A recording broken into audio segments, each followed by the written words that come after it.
Hello, everyone. Welcome to our webinar. This is Marianella. I'm here on behalf of Joorney Business Plan. As you know, we are here for the webinar on the topic of recent changes, Reshape owner-operator LMIA. Thank you, everybody, for joining. I see a lot of familiar names, so I thank everybody for coming. I know that we have a wonderful guest that is going to be with us. I'm going to introduce him in a bit.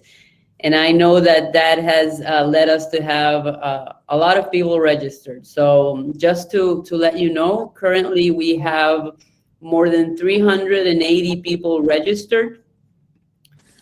And right now, 180 people have joined us already. So thank you, everybody. Get comfortable. We'll be starting in a bit. We are going to wait for a few minutes until everybody gets comfortable, joins, and then we'll be starting in about 3 minutes.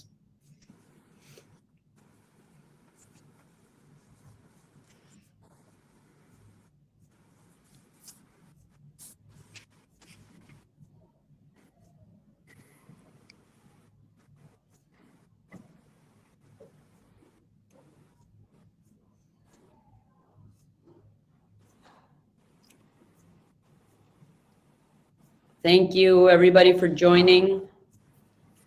We're going to be starting in a few minutes. We're up to 191 attendees. Recently, we upgraded the number of people that can join, so we're excited.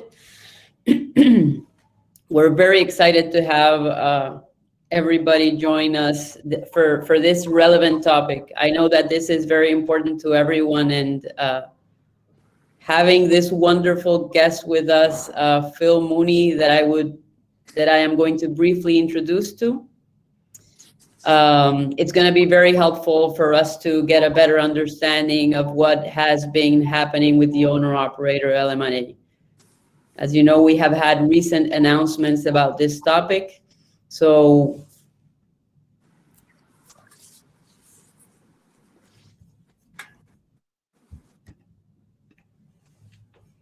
hello, does everybody hear me? Yep. Okay, perfect. Great. So yes, as you know, we have had recent announcements regarding this program about a deadline that will be happening on April 1st. So we are very lucky to be able to have our guest Phil Mooney on this event. I believe that we should get started right now. So we already have 210 people. Like I said, we have almost 400 people registered. So we will be receiving and welcoming people as they start attending.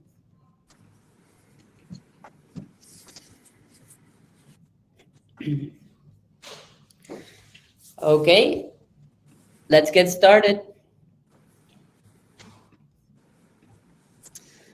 So the recent changes are reshaping the owner-operator LMIA. Last month, it was announced that the LMIA owner-operator will be fundamentally changing, effective April 1st, 2021.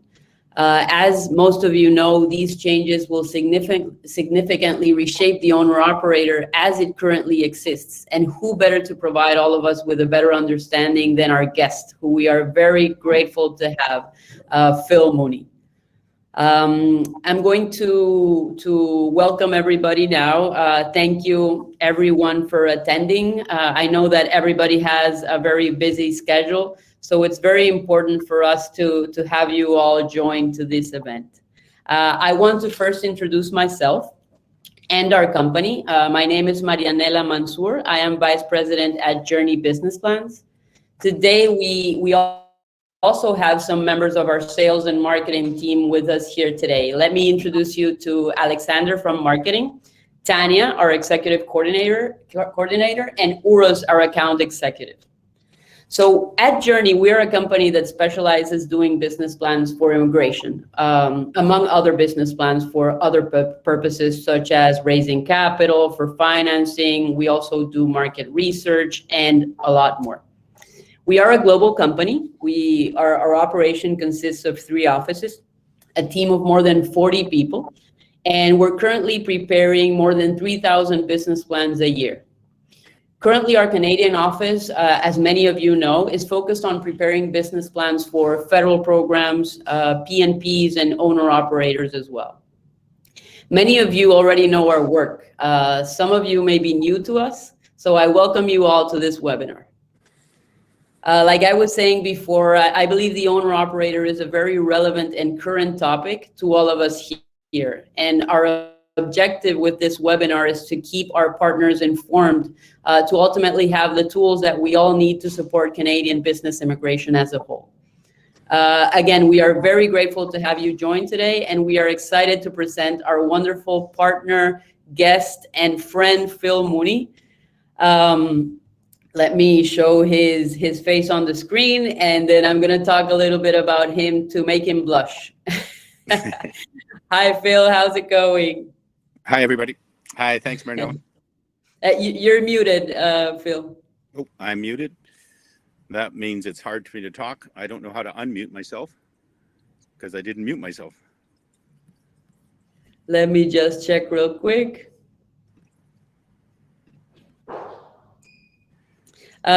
Just checking the sound. Uros, do you hear me well? Yes, I hear. We all hear Phil. Yes, you can see in the chat people are saying that they hear you. So yes. Because I believe it's me who has the trouble with the sound. Correct? Most probably yes. So you can hear me, Euros?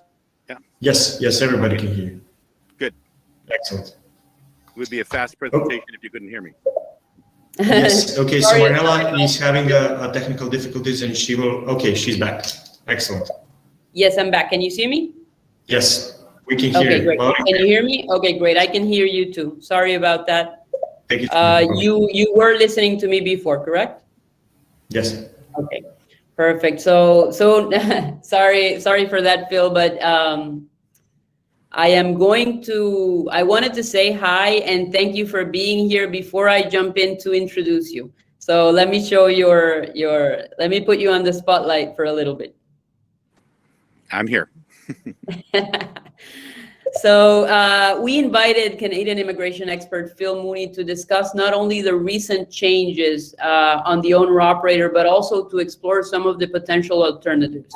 So before I do that, I first want to introduce him for those who perhaps do not know about Phil's background, which I'm guessing most of you do. So Phil was the first CEO of ICCRC. He was president of CAPIC in 2007 and re-elected in 2009. He is a current member of CAPIC, and he has more than 20 years of experience as an immigration consultant. He is currently a strategic advisor at RA Capital. And I mean, if I would have to, okay. So if I would have to explain Phil in a phrase, I would say that he is Canadian business immigration in a person. So he has an impressive background. We're so happy to have him, not only as a guest right now, but he's also a very important client to us. Every time that we have received feedback from Phil, it's not only a learning process for our team, but also the fact that we can share that with all our partners that we work with. So thank you so much, Phil, for being here. We really appreciate it. Thank you so much for joining us. Thanks very much, Marianella. I assume that I'm now on camera, or? Yes, you are. I have a message in front of me saying upgrade because the event is full. I just want to know what I do with that message before I start talking. No, you can say upgrade later, and then we'll ask Alex from marketing to take care of the upgrade. Okay. Let me come back. Okay. So thanks very much for that introduction, Marianella. You know, it's very humbling to be said so many nice things about me. I have to, basically qualify myself as an expert. For those of you who are watching, the typical definition of an expert is just someone who made more mistakes than anyone else. But at least who was able to learn from those mistakes. And you get to make more mistakes by doing it longer in most cases. And I've certainly had that opportunity. Just a couple of points about the presentation. I'll go through some of the latest that we've got on the program, some explanations. I'm sure that many, and if not all of you, have questions. They're specific questions that you want to ask, and we've left a significant amount of time for you to ask those questions. If you can, we'd like you very much to put those questions on the chat line, or even if you just write them down on a piece of paper, that will mean that while we're talking and while other questions are being answered, you're not thinking about when will I get my question asked, because typically in meetings, and if you run a lot of meetings, that sometimes people are so concerned about asking the right question, they don't listen to what's being presented. So it's just a meeting organizer tool that you can use in your own meetings. Just get everybody to write down their questions ahead of time. And again, if your questions aren't answered by the end of this session, they'll be recorded, and any questions about the program, Marianella and her team have kindly offered to send them on to me, and I'll be happy to answer them over the next few days. Okay, so that's questions. Thank you for that, sir. Let's now talk about the changes to the LMIA program.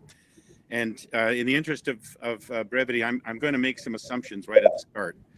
First of all, this is not a session on how to do an owner-operator LMIA. There have been many seminars about how to do that. There's more upcoming. Anyone who needs to know how to do that, those are the kind of seminars you should attend if you're getting started with the owner-operator program or the LMIA program, okay? I'm going to assume also, for the sake of expediency, that you already understand a lot about the process. And you're very familiar with concepts like arranged employment, express entry, federal skilled worker, etc. Having that basic knowledge allows us now to concentrate on what's really going on with these changes, okay? So if there are concepts that you don't understand because you haven't done an LMIA yet, or you're waiting to do an LMIA and you haven't gone through the whole process, those are questions that it's fine to ask, but we'll try to focus right now on what the changes mean, okay? Just to give you a bit of a brief history, one of the advantages of being old is that, to me, history was effectively current events for many people. Actually, with the history of this kind of a program, we don't have to go back very far. You can assume and that the need for this kind of a program and the use of this program started when the federal government canceled the entrepreneur program that was allowing individuals to come to Canada to invest in a business and create employment. That was part of IRPA in 2002. There had been previous programs, and the IRPA program ended up being a permanent resident program, not a work permit program. And effectively, it allowed individuals to come to Canada as long as they could create 1 or 2 jobs within 2 years. And they were actually given conditional permanent residence. The trouble was the immigration department just could not manage the program. They didn't know how to check on people after 1 year and 2 years. And after about 10 years, they gave up. And they simply let everybody become permanent residents, but then they canceled the program. They then came in with a self-employed program where individuals were allowed to go to the permanent residence after being self-employed. It was for artists and for entertainers, but it was also for farmers. And again, that program became abused, if you will, where farmers from certain countries who maybe had 5 acres were applying to become permanent residents by buying a wheat farm in Saskatchewan, which was more like 5 square miles, or I guess I should do metric, 10 square kilometers. That was, again, caused the program to fall into, if you will, disrepute. Processing times ended up being 5 and 6 years, all because of the 95% of the applications being for farmers. So people have been looking around. The next level that everyone went to were to the P&P programs. Some of them from basically mid 2005 to 2015 were fairly simple programs. Unfortunately, they were also subject to a lot of abuse and to rather small quotas. And you had a whole lot of people applying to those programs believing that they were effectively passive investment to get into Canada. In all of my years looking at immigration programs, I've rarely, if ever, seen a program completely shut down. Well, other than the investor program and the entrepreneur program on the federal side, we now have provinces that have had their business immigration program shut down 2 times or even 3 times, primarily because the immigration department was not happy with the due diligence and not happy with the requirements. The programs ended up being schemes just to get people permanent resident because they had money. So some of the programs and those programs evolved. Typically, they evolved by becoming far more complicated. They required far more conditions. They required a lot of different elements and a longer time to comply. And they also ended up being a victim of the fact that once Express Entry came in, the federal government no longer prioritized permanent resident applications through the provincial programs. There was a time when if you were filing a permanent resident program, you really tried to get them in through a province first, not federal skilled worker, because it was much, much faster. That changed in 2014 when they brought in Express Entry. That still didn't help entrepreneurs, though, because you never received any points if you were self-employed under Express Entry. And you couldn't really apply. You couldn't apply through a Canada Experience class. And because you never got any points for an arranged employment, it was, again, very difficult to qualify for Express Entry if you were an entrepreneur, or even if you were an executive working under an ICT, because unless it was an LMIA-based program, you got 0 points for arranged employment. And if it was an LMIA-based program, you got 0 points if it was a program that was involving self-employment. All that changed in 2016 when they changed the point award. They took away the 600 points for just having an LMIA, which allowed cooks to come to Canada as fast as senior executives, which, to be honest, I didn't think was a bad thing. But they changed that and made the employment offer points 50. But then they allowed 200 points for senior managers in 4 specific NOC codes. They also allowed that for people who were self-employed under the owner-operator program, because self-employment was allowed under the federal skilled worker program, which underpins the entire Express Entry program along with CEC and federal skilled trades programs. So with that background, starting in about October of 2016, and really it was into 2017 and early 18 when people began to discover the owner-operator program and start to apply. It's a bit deceptive in the sense where you would think of an entrepreneur as someone who is going to come to Canada, invest significant amounts of money and create jobs. But of course, immigration lawyers and consultants, being very creative, discovered that if they couldn't get their people here through Express Entry, they decided that, hey, this wasn't a bad way to go because you got a lot of extra points, and especially for people with money. Unfortunately, there were no guidelines in terms of how many or how much money had to be invested, and there still aren't. Almost in every case, I get asked by a client or by one of our reps, what is the minimum amount you have to invest to get an owner-operator? Well, the answer is there is no minimum. The issue really is, are you complying with the regulations and the sections of the regulations that talk about how is an LMIA to be awarded? And ESDC is under mandate to award an LMIA if the impact of the temporary foreign worker is neutral or positive to the Canadian labor force. Well, that covers a lot of ground. Now, they even use in their examples for an owner-operator LMIA, they say, well, look, if you were to set up a management consulting company and you're going to hire, professionals, 5 or 10 professionals, and create jobs for them, and they're all, earning well into 6 figures, it might only cost you $50,000 to set up the company. You get an office, you get computers, supplies, etc. It doesn't cost much. Unfortunately, a lot of people took that to mean that anybody could set up an owner-operator and apply for owner-operator with a very small investment. So the way the program or the path would work is people would say, my client cannot ever get to 440 points or 470 points under express entry because they're over 30. They're over, their English language skill is basic. They have no Canadian work experience. They have no Canadian degree. So what they're doing instead is trying to get into the program by getting the extra points under owner-operator. And to do that, well, of course, the foreign worker is really not an entrepreneur. They're an immigrant looking for a way to get more points. And the least money they spend, the better. So people were coming up with schemes where they were putting in $50,000 and buying a small company with 1 or 2 employees, if that, and then applying. And in the early days, some of those actually got approved. They got approved for the LMIA, but then when they would go to IRCC for the work permit, the first thing the officer is looking for is this a scheme? Is this just a way to get permanent residence in Canada, or are these truly entrepreneurs? And the refusal rate for those types of applications was very high. Now, sincere entrepreneurs who were investing substantial amounts of money, taking over businesses, or just coming in and starting a business and investing $100,000, $200,000.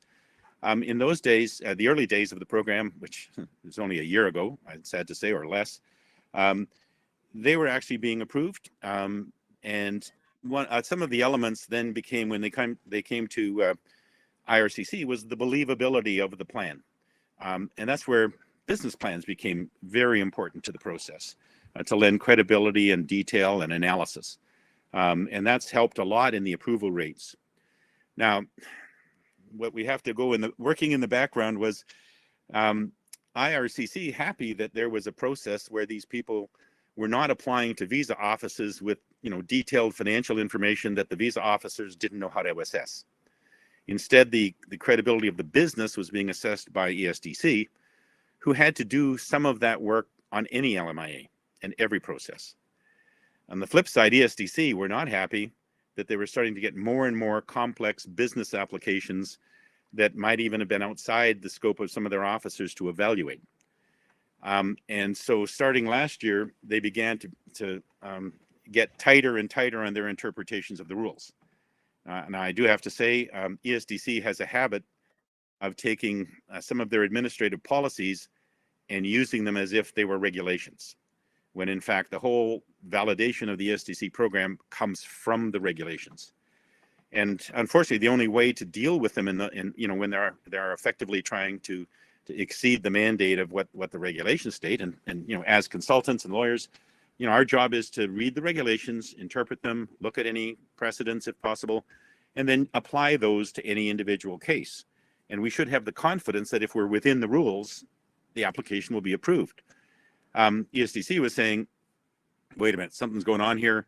Let's tighten some of these rules. And it's our belief, and many times they've gone, in effect, to being ultra vires, or outside the law.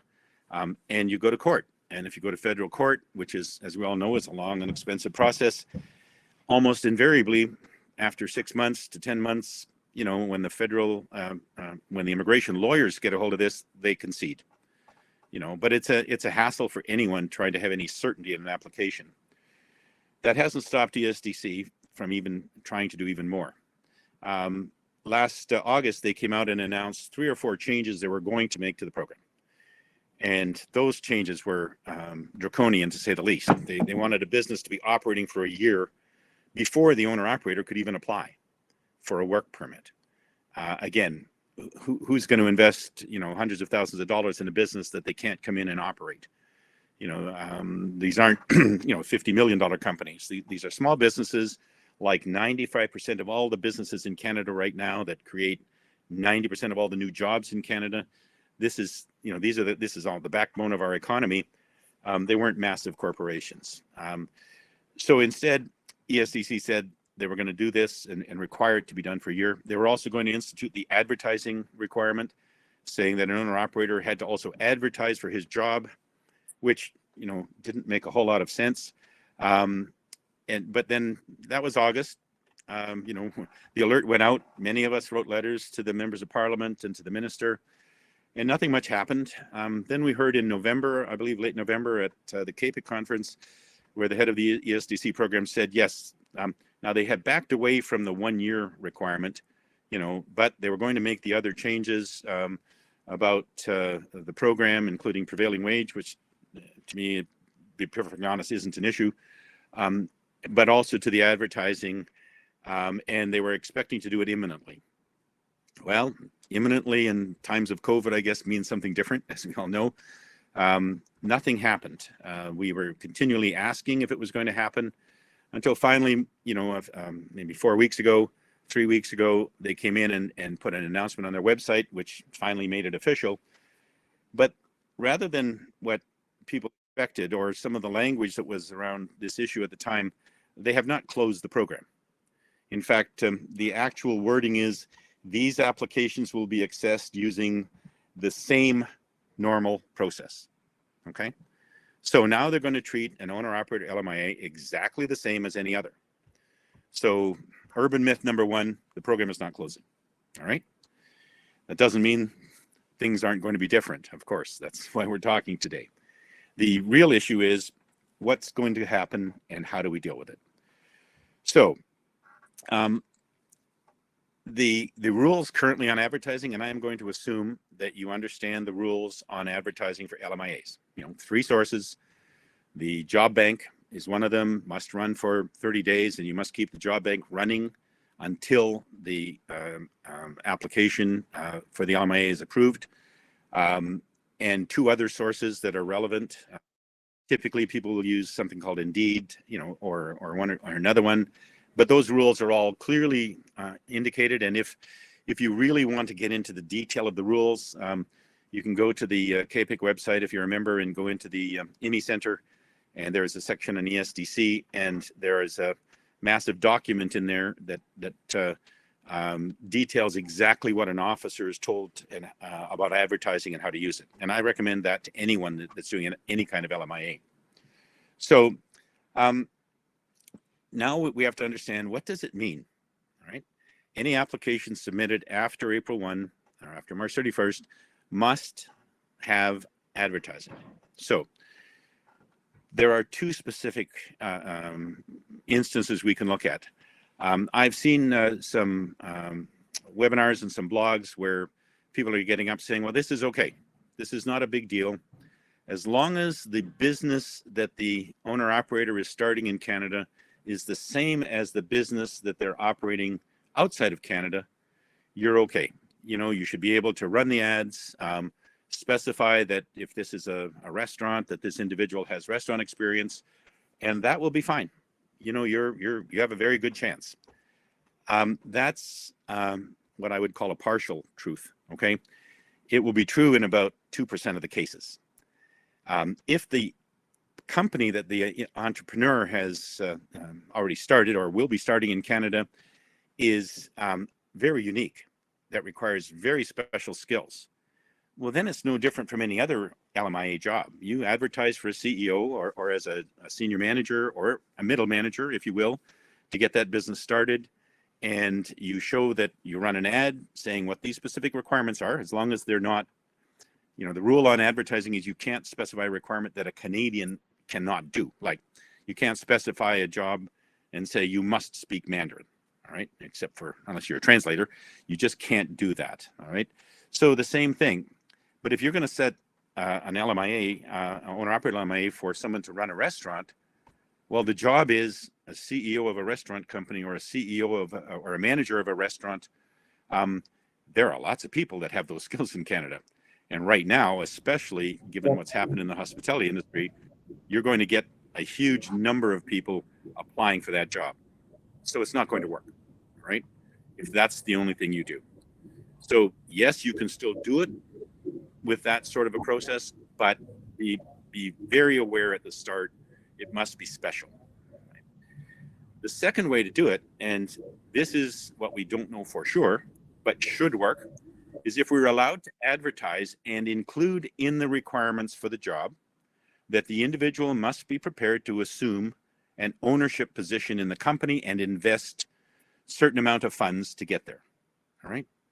So the job ad would look something like, required CEO for a shoe factory, required must-have management experience, a degree in business administration, and must be prepared to assume at least 51% ownership of the company or 100% ownership of the company, for approximately $400,000. Well, we know if we advertise like that, nobody's going to apply, right? Now, according to the rules, and they've said this will be treated the same as rules. There is nothing in the rules that say you cannot get an LMIA for a self-employed person. They even have some NOC job titles that have the word owner in it. Things like a retail business owner or a dealer. If you're a dealer in farm equipment, you're running your own business as a dealer. The same thing, a car dealer. They're managing their own business. They are self-employed because they own at least half the business. So we believe that's the way it's going to work, okay? Now, that means you have to be a little careful in your advertisements in the sense that, if you're going to offer a business for sale, and asking people to invest in it, there are rules under the Securities Commission. So in your advertising, you have to specify that the individual must have these skills and must be prepared to invest sufficient funds. You can quote the amount or not, okay? But you're not asking for money in the ad. That's what you can't do, okay? So we expect if that's the case, then all of this hassle is all about a 30-day delay, okay? Because you can start your ad running. You're going to have some issues with the job bank because the job bank is very restricted. If you're using it, and I'm assuming many of you do, you know that you can't put in anything or everything. So what's going to happen is you're going to just be able to put in what the job requirements are as a CEO or as a chief operating officer or chief financial officer. You can put those job requirements in, and you must put the prevailing wage in. This is no different from any other LMIA. If the prevailing wage is $117,000 a year, that's what you got to put in. Well, I'm sure you can understand that in the job bank, they rank everything by stars about the number of people who are qualified, and you get a list of all the people who meet 4 stars. Well, you're probably going to get 500 4-star applications. I recommend that any of the applications coming through the job bank come to you directly, because you can screen them, first of all, to see how many of them are in Canada. You might get 100 CEOs applying from New Guinea, or something like that. Well, you don't have to deal with those people. You'll know in their response whether or not they're allowed to work in Canada. You might get a lot of people applying because it sounds good, right? When I was a young salesman out of work and there was a job ad that was too big for my experience, I would still go and say, I'm really interested, and by the way, I'm really good. So you can weed out those kinds of applications because they don't. And you were, Phil. Well, they just don't meet the criteria. So the next thing you do is, yes. All right, so then now you've got 50 to 70 people, let's say, that clearly they meet the requirement. They are a 4-star. So you have to send them an email saying, here's the next requirement for the job, that your credentials are interesting, but we will also be asking you to purchase 50% of the business or more for an investment of approximately. Are you still interested? And you must keep all of those replies, because it's no different from any other job ad where if you ask them to come to an interview and they refuse, you have to keep a record of it. And then when we do the LMIA application, you put all of that information in. Now, a couple of other points that people ask me about, what about the job? Does it have to be senior manager? Because as you know, there are only 4 specific areas for senior manager. That is 0, 1, 3, 4, 5, and 6, 14, 15, and 16. Those are medical senior managers. They are financial, they're trade and business, which is the most common one, and there's construction. Those are the kind of ones, that's the only ones that get you 200 points. But you can do an owner-operator LMA and get someone at a manager level, all right? And that way you get 50 points. That's frequently the case, and what ESTC has come along and said, if you're going to apply as a senior manager, they've actually said in the interviews, that's reserved for large companies and multi-unit chains. Well, that's not true. It is not reserved for those. The senior manager job is a job where the applicant is doing the duties of a senior manager. Now, again, a tip without going into too many details, you have to make sure in your business plan, you have to make sure in the application form and all of the other information that the duties that the applicant is doing are not those of a manager. So in a startup operation, you have to show that you've hired a manager already to get going, or someone else is doing the management. If it's an acquisition, you have to show that the current management is staying on to do the senior manager job until the owner operator gets his work permit. Because if you happen to put in the LMIA application that, yeah, we're going to have 4 people at the start and 21 people in year 2, but the 4 people you're having is you're going to hire a front-end receptionist and you're going to hire the administrative assistant. Well, those are jobs for managers, not a senior manager. That doesn't mean you can't, for example, if the individual is investing $300,000 in a restaurant that only has 3 employees, effectively that is I guess it's 0631 job. That's a restaurant manager job. You can still get the LMIA for that, just that you'll get 50 points. You won't get 200. All right. So again, these are some of the tips, I guess. And in terms of what to do right now, if you've got LMIAs in process, and one of the problems is we've all got owner-operator LMIAs trying to get them rushed in for April 1. Well, if you're not going to make it, what you can do is start the ads today. And you can start the ads in 2 ways. You could start the ad for just a CEO. If you think your operation's special, within a week, you're going to know if you're getting a whole lot of applications or even a significant number of applications of qualified people. If that's the case, and you know this isn't going to work, just stop the ad. Okay, start it again. This time with the requirement that they invest. If you know the job is for a normal business, one of the benefits of an owner operator is your skill is as a business manager, and a business manager can manage any business. They don't have to manage the same business they were doing offshore. I mean, there's enough variations, but if you're capable of managing a business, you can come to Canada and manage any business. It's no different from an ICT where, if you were managing a tire company in South Africa, you can come to Canada and manage a restaurant. Business management is the skill. And Phil, that would be 50 points, just to clarify. If you're a manager, it's 50 points. If you're managing enough people, if you've got managers reporting to you, again, that's a senior manager job. It has to meet the requirements of the job duties of the NOC's 00s, okay? Exactly. So job duties and hierarchy should be considered for the role. Yep. It's not that you call yourself a senior manager, which sometimes is the request. I call myself, I'm the senior manager of my company.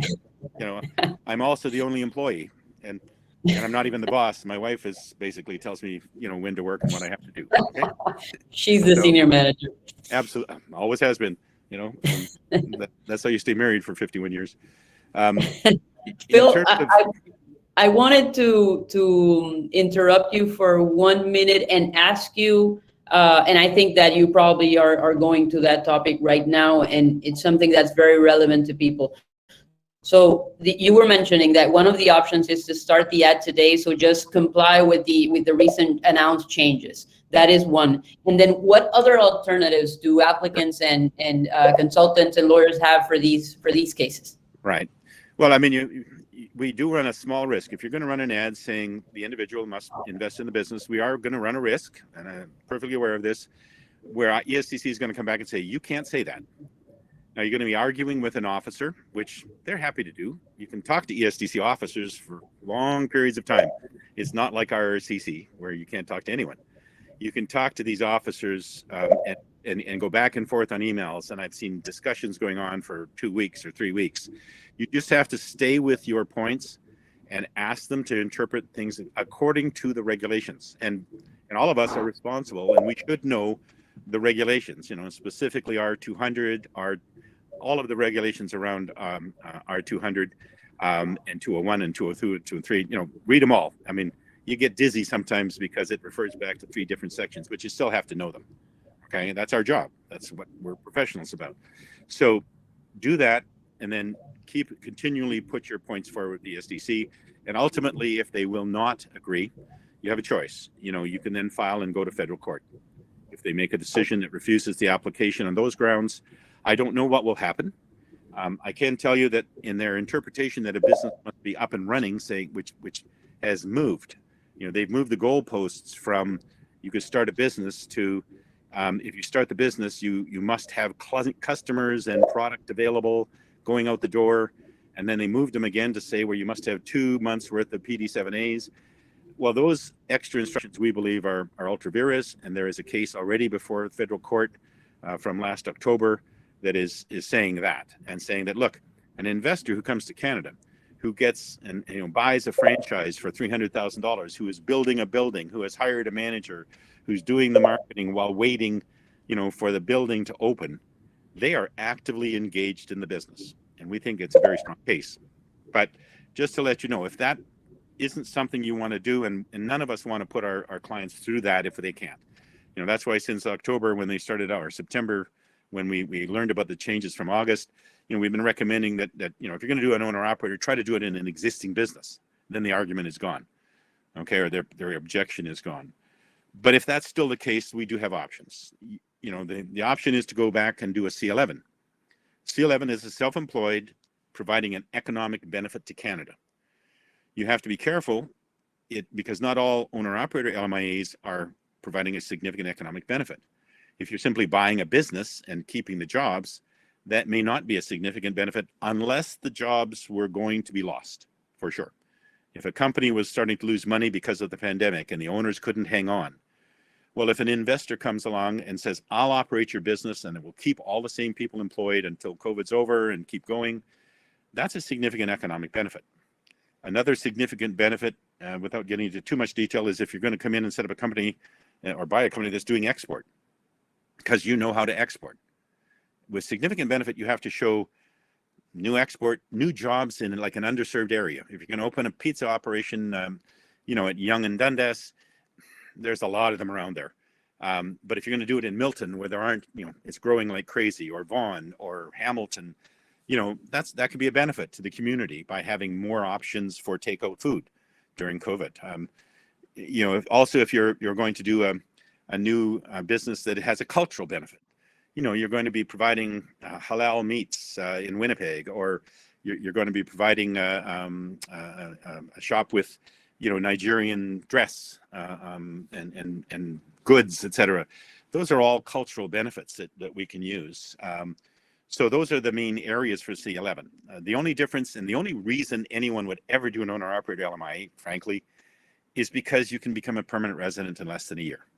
And again, I don't need to go into detail about express entry and arranged employment, but that's the fastest way to come to Canada. I tell all my clients, it's a lot faster than marrying a Canadian, so don't go looking. Okay?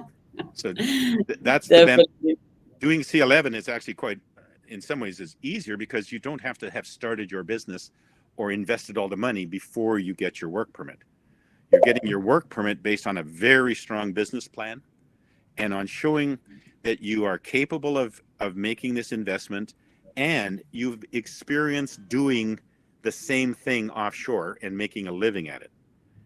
So if your business is going to be providing halal meats in Brantford, Ontario, and you've got $300,000 in capital and you're going to be opening the plant, you don't have to put the money in, but you should be able to show that you were making a living providing the same kinds of goods and services or doing the same job, which is a senior manager, outside of Canada.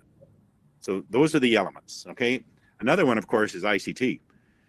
Again, ICT is one of the best programs. It's just that it takes an extra year to get to get the extra 200 or 50 points, okay? Because that's the rule. Also, treaty investors, which now can apply to about 40 countries in the world. Again, no LMIAs required, no worrying about the hassle of dealing with the SDC, nice people that they are. And I hope they understand, if they see this video, that I think they're professionals. They do their job, and that's what they're there to do. We just have friendly differences of opinion. Okay, but with regards to that, an ICT doesn't require that. It's treaty based, so it's not going to change. I mean, the owner operator program, this is the first change that's been significant of any kind, in 5 years almost. PNPs can change. It seems like every month. But this program doesn't. Treaty investors are another one. Again, you have to wait a year.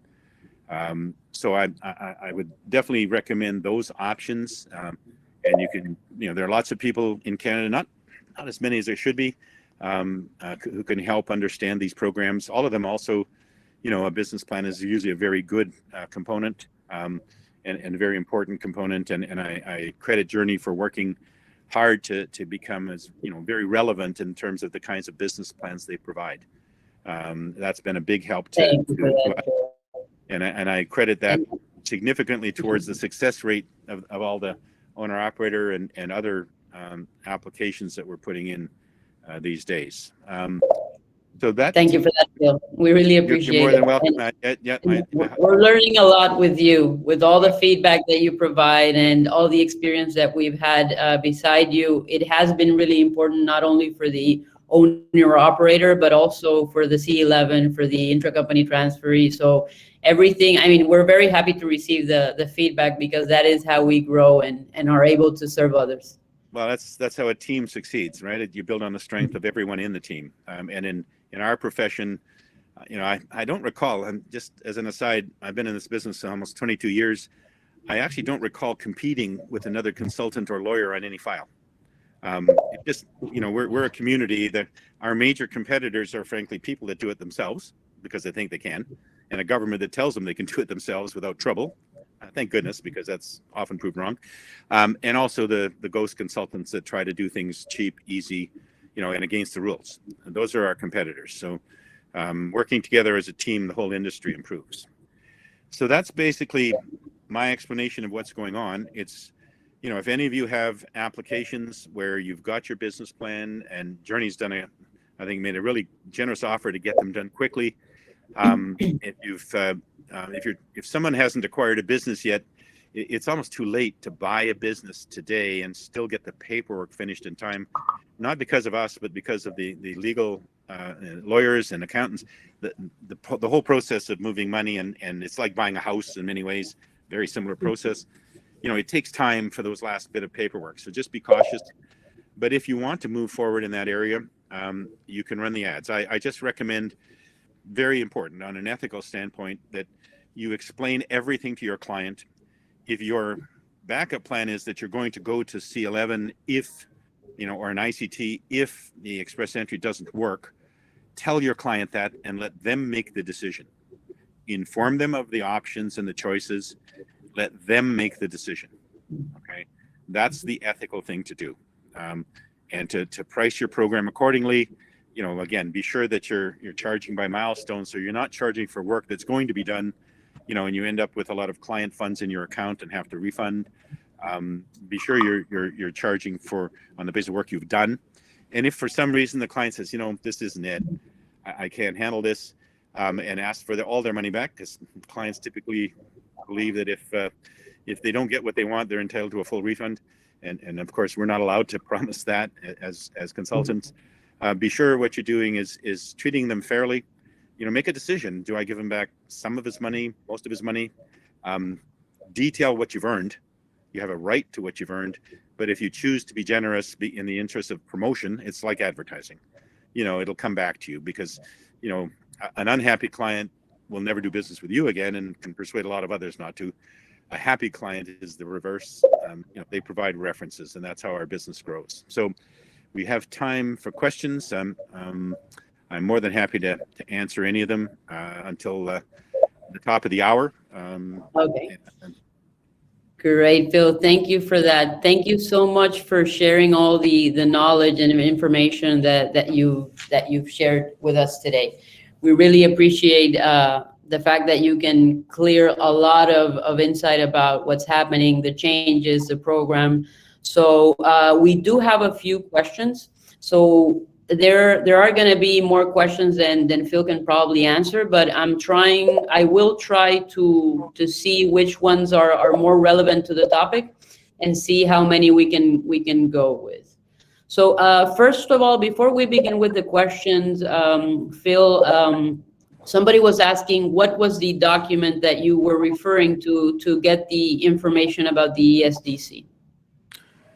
The guidelines. Well, the guidelines, okay, that's right. On the KPIC website, if you go into the IMI forum, you have to be a member, okay? By the way, this one document alone, if you're going to be doing LMIAs, will more than pay for your membership for the next 5 years.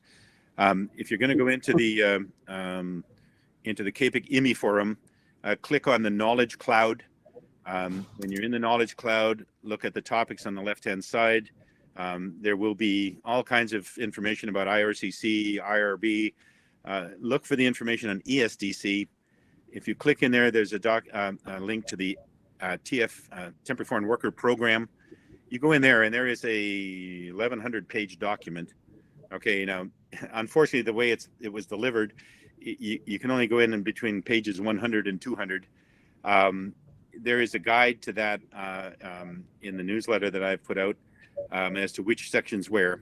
You can go in there, and it's actually a really good document because these are the instructions to the to the ESDC officers, saying, here's how you do this. And it talks about several different ways and different issues on LMIAs, including genuineness of the job offer, and that interpretation. Also the advertising guidelines and rules and how, what they're looking for in an application. So you can go in there and it will have the advertising guidelines specifically. If you have never run ads, by the way, for an LMIA, co-counsel with someone, because advertising is the reason most applications are refused, number one. Number two, they're refused after you've run ads for a month, filed your application, and in other times it could take months to get your LMIA. And then you get the answer back, 5 months down the road that the reason you weren't approved is because you had the wrong phone number in an ad, or you had the wrong requirements in the ad, or you didn't run the ad in the right places. Since these guidelines came in, more applications have been refused because they didn't follow the guidelines than any other reason. So, it's good to know, once you're familiar with them, it's good to know what's required and how to do it. And again, my advice is to co-counsel with anyone on the first advertising that you do. Okay. Thank you, Phil. We have another question about the C11. If the client is purchasing a new franchise location, but in a high-profile location like Toronto, would that still make it a weak case despite the fact that the client would be hiring local workers to get that new location running? That's a question from Deepa Agarwal. Sure, and that's a good question. The answer is it depends, of course. It depends on whether or not the new jobs being created are indeed new to the market area, or are they simply taking jobs away from another business? Speaking as someone who worked in the hotel restaurant industry as a supplier for many years and had to do marketing studies, the food service market has been virtually at saturation since the early 1990s. All right, so technically the only growth is with population. In an area that the population is stable, any new restaurant mostly takes away business from other restaurants. Now, COVID has thrown this all completely out of whack, and we don't know what's going to happen after. But in general, if you're opening a 2-for-1 pizza and there's 3 other 2-for-1 pizza franchises in the same area, you're not creating new jobs. You're just taking business away from competitors. So the question isn't, this is a new business, how much it costs, what it is. It's in the area that it's going in. Is it going to create new jobs? Now, if you're going to open that business in Milton, and for those of you who don't know, Milton is like north of Burlington. It's on the 401. This is a city which was 25,000 people 4 years ago, is now 130,000 and going to 200,000. It's all because they now get water, right? They didn't have enough water to grow, but it's on the GO train. It's just exploding. And that's an area, there are several around Toronto area that I'm most familiar with, but they're also happening in other places. In those areas, people don't have access easily to a dry cleaner, to enough restaurant services, to, especially during COVID, you got to pick it up. The one thing you don't want to do during COVID is pick up a curbside order of your favorite food that's an hour away, because by the time you get it home, it won't be your favorite food anymore. Definitely. So that's just we have to think like that about significant benefit. Okay. And that's the difference between that and an owner operator. And also it's part of what needs to be proven and argumented through the business plan as well. So that's going to really make a difference, the way that you show your immigration strategy on the business plan as well. Absolutely. We have a question from Stephen Paolasini. Stephen asks, LMIA forms allow you to provide a rationale if you wish not to submit advertising with an LMIA. Could you submit an owner-operator LMIA and justify the reasons for not advertising as, for example, the business was listed for sale for 6 months and was not sold to any Canadians or permanent residents? Would that work? That's an innovative approach, but typically the rationale for not advertising has far more to do with confidentiality. It's a large corporation is advertising to replace an executive who's still in the job, right? You know, it's kind of hard to get up and go to work in the morning and you read in the Globe and Mail that they're advertising your job, right? So that's one of the only reasons, or if it's in a really an area where there is no one, simply saying that nobody's made an offer to purchase the property, I don't believe will be good enough. So what I'd rather do is run the ad and report the results, but make the condition of the ad that they have to buy the business.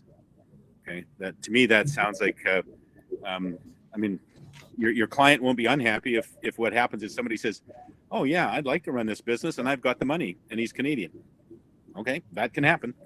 You know, that's a risk that you don't have with the current program, but that's, if they want to run by the exact rules, then that's what we'll have to look at. So again, good idea, might work. My typical approach to things that might work is, you know, wait until somebody else tries them and they work. Don't try it yourself because it's your client, you know, and clients want certainty. And by the way, so do all of us, in my experience. Certainly. We have another question, Phil, from Sini Isaac. So does it mean that as per the new changes, it is mandatory to appoint a CEO, PR, or citizen first, and then only the foreign worker, the owner of the business, can get a work permit? Then well, after 1 year of running the company successfully, can only apply for PR? No, that's not what it means. You can apply for PR as soon as you get an LMIA. What they're really saying is, if you have to hire a CEO first, you're never going to get a job offer. You're never going to get a work permit. You're never going to get an LMIA approved. That's the bottom line. Because under no conditions can I imagine that you would come to, let's say you're buying a business with 50 employees and you're going to buy the business and you have to, and you're advertised just for a CEO. You can't say that they must be an owner. Then you're going to find one. The CEO is going to be hired, most likely, you know, unless it's a very unique kind of business, as we talked about. But if it's a CEO of a normal business, you're going to find a CEO. They're going to come into the job. Then what? You can't fire them to get your own job. You're going to have to apply for an LMIA when there are no CEOs available. It's just not going to happen. That in that case, the program, if that's what they did, the program would be dead, except for that 2% of the cases where it's a completely unique business that requires unique skills. Okay. I have about 1 minute left. I have another commitment at the top of the hour. Okay. So we have a question from Samane Kave. She's asking, please also talk about startup companies which do not exist yet and the person wants to build up after getting the LMIA and WP. Yeah, right now, my advice is don't. Simply because they're going to refuse the application now because the business doesn't have customers going out the door and you're going to end up in a big argument, and they're going to hold fast to that argument until you challenge them in federal court. All right, or wait for the federal court decision. So I don't like to put our clients through that. So if it's a new business, you can do C11. Okay. What you can't do, by the way, just as a real quick word, is starting a new business does not mean you get a startup visa. The startup visa is misnamed. It's an innovator visa. And right now it's being marketed all over the world incorrectly and fraudulently. People are actually selling the startup visa by selling they're selling the concept and they're selling the approval letter from a designated incubator or a venture cap or an angel investor. I mean, that isn't going to work in the long run, but it's 2 to 3 years to process them, and people are going to be putting in a lot of money and they're going to find out they'll be refused. You know, so that's just a final word as caution on that program. But anyway, I really appreciate the time. And I apologize for having to go. Again, keep your questions coming. There's no bad question except the one you don't ask. Okay, and I'll do my best to answer. Thank you, Phil. Okay. All right. Thank you, Phil, for participating in this webinar. We really appreciate it. We'll send everybody the recording. Good luck. Thank you, Phil, for joining us. Thank you, Phil. Yeah. Okay. Bye. Thank you. Bye. Bye. So I just wanted to say to everybody who is attending that we would be sending the recording to everybody who joined today. And also people who registered who were not able to attend, we will be sending that information. We will also be sending the questions that you gave us through the chat to Phil so that he can also reach out and answer some of them, and maybe through us, we can also do that. And we have also included the email, Phil's email. So it's gonna be pm1@belnet.ca. You can reach out to him at that email. And then, as Phil was explaining, the business plan is a very important part of all the programs that have been mentioned today. If you want to know more about our service that we offer, if you don't already work with us, you can go to www.joorney.ca and reach out to us. We're happy to provide information. Thank you very much, everybody, for joining. We'll see you next time. Bye.